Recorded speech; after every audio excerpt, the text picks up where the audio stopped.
Super Bowl week is officially here, and we're covering it wall to wall for you.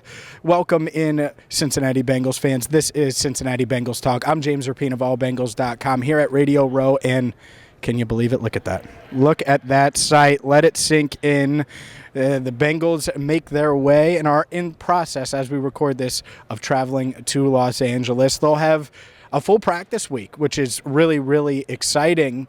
And they'll start practice on Wednesday. They'll practice Thursday. They'll have a walkthrough Friday. And it's going to be a traditional game week. Obviously, it's not just a game. The Bengals allowed fans to give them a proper send-off on Monday night. And I really love this. We were already in Los Angeles here with allbengals.com and Cincinnati Bengals Talk. But the Bengals, well, they did it right. 30,000 fans. The entire lower bowl at Paul Brown Stadium was completely filled. It was really, really awesome to see, and I covered it at allbengals.com. You could see the video there, the excitement, the energy, the white-on-white jumpsuits, which were pretty awesome. But look, I've said it multiple times, and I'm going to say it again. Fans deserve this.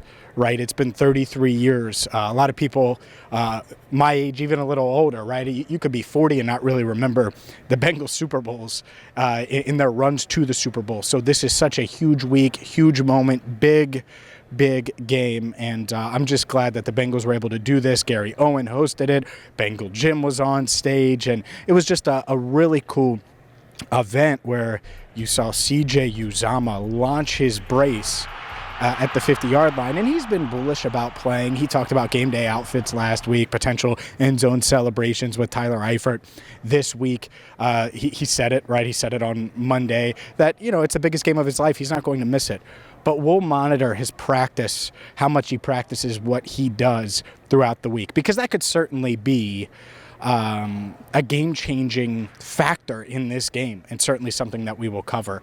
By the way, speaking of this game, if you missed it, we talked with Greg Cosell. Lindsey Patterson did one-on-one. You have to check out that interview. It kind of got buried, so to speak, because of the pep rally on Monday night, but it is a must-watch for Bengals fans ahead of Super Bowl 56. Meanwhile, speaking of pep rallies, I think that this is so interesting. I'm just going to say that. I'm going to call it interesting.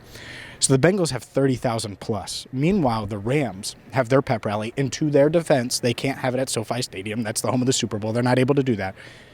They have it at a local high school.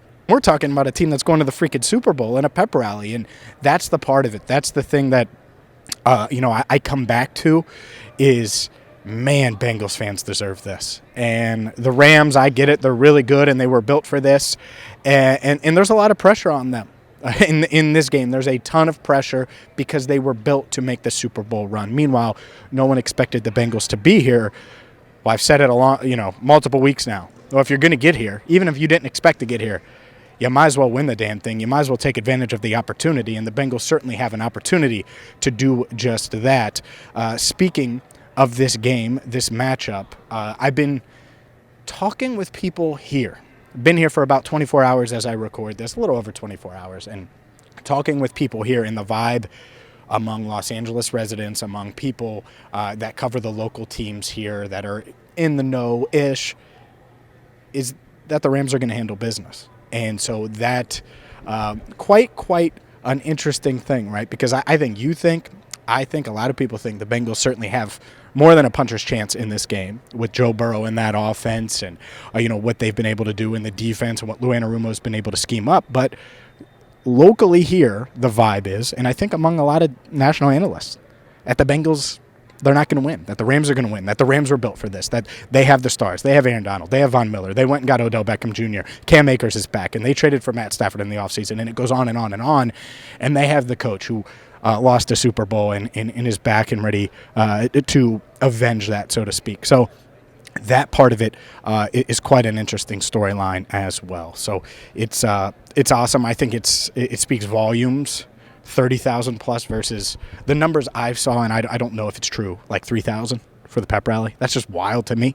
I know no one yesterday mentioned the Rams pep rally here in Los Angeles. Obviously, in Cincinnati, they could have sold out the whole damn stadium if they didn't want to just do the lower bowl, which they did. And I say sell out. It's, they were free tickets, but you get my point. So exciting times. The Bengals land in Los Angeles, like I said, on Tuesday. We're going to have a ton for you. We're going to talk to some coaches, some exclusive interviews here from Radio Row, and I'm going to do a quick sweep just to give you an idea of what we're looking at here. So you got the Super Bowl logos, but then you have all the media affiliates.